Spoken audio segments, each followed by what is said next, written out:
स्वयंपाकात स्वादाची जान, डीएम मसाले तुमच्या घराची शान. छत्रपती शासन महिला गृह उद्योग कबनूर इचलकरंजी घेऊन येत आहेत अस्सल परंपरेची मराठमोळी चव म्हणजेच डीएम मसाले. मटन मसाला, चिकन मसाला, धणे पावडर, गरम मसाला, बिर्याणी मसाला, तिखट चवदार मसाले आणि चटणी म्हणजेच डीएम मसाले.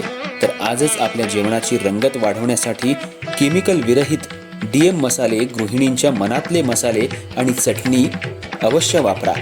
डीएम मसाले महिला बचत गटाद्वारे करणारे स्वच्छ माफक दरामध्ये म्हणजेच डीएम मसाले. संपर्क दिव्याताई मगदूम, मोबाईल 91 30 80 22 55.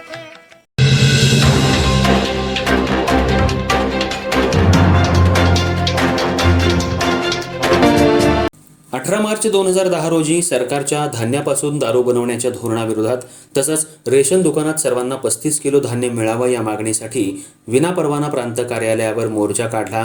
प्रांत कार्यालयाचं लोखंडी शटरचं नुकसान केलं आणि बंदोबस्तावरील पोलिसांची झटापट करून सरकारी कामात अडथळा आणला अशा विविध आरोपातील संशयित मार्क्सवादी कम्युनिस्ट पक्षाचे comrade Dattatray Hari Mane, comrade Shivgonda Khot, comrade Bharma Kamble, advocate Jaywant Balugade, comrade Sadashiv Malabade, Shrimati Vasanti Kolekar, comrade Ramchandra Pola, comrade Jainaf Bi Nadaf, Subhash Kamble यांची इचलकरंजी येथील जिल्हा आणि सत्र न्यायालयानं सबळ पुराव्याअभावी निर्दोष मुक्तता केली. संशयितांच्या वतीनं ॲडव्होकेट महबूब बाणदार यांनी काम पाहिलं.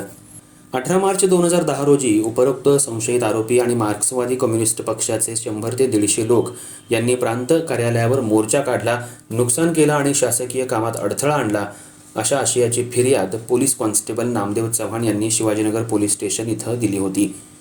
या फिर्यादीच्या अनुषंगानं गुन्हा नोंद करून संशयित आणि इतर तिघांविरोधात दोषारोप पत्र पाठवण्यात आलं. बचाव पक्षाचे वकील यांनी घटनास्थळ पंचनामा, अटक पंचनामा, पोलीस अधीक्षक यांना पाठवलेला वायरलेस मेसेज मान्य केले.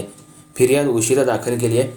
18 मार्च 2010ला जर घटना घडली आणि वायरलेस मेसेजद्वारे पोलीस अधीक्षक यांना संदेश पाठवण्यात आला तर त्या संदेशात घटनेबद्दल का उल्लेख आला नाही, आरोपींची ओळख परेड नाही, 150 लोक होते तर फक्त 12 लोकांवरच गुन्हा का दाखल केला याचं स्पष्टीकरण नाही, हा युक्तिवाद ॲडव्होकेट महबूब बाणदार यांनी मांडला.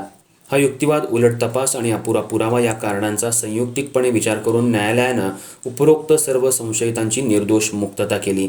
या कामी ॲडव्होकेट बाणदार यांना ॲडव्होकेट रचना पाटील, ॲडव्होकेट महेश कांबळे आणि ॲडव्होकेट देसाई यांनी सहकार्य केलं.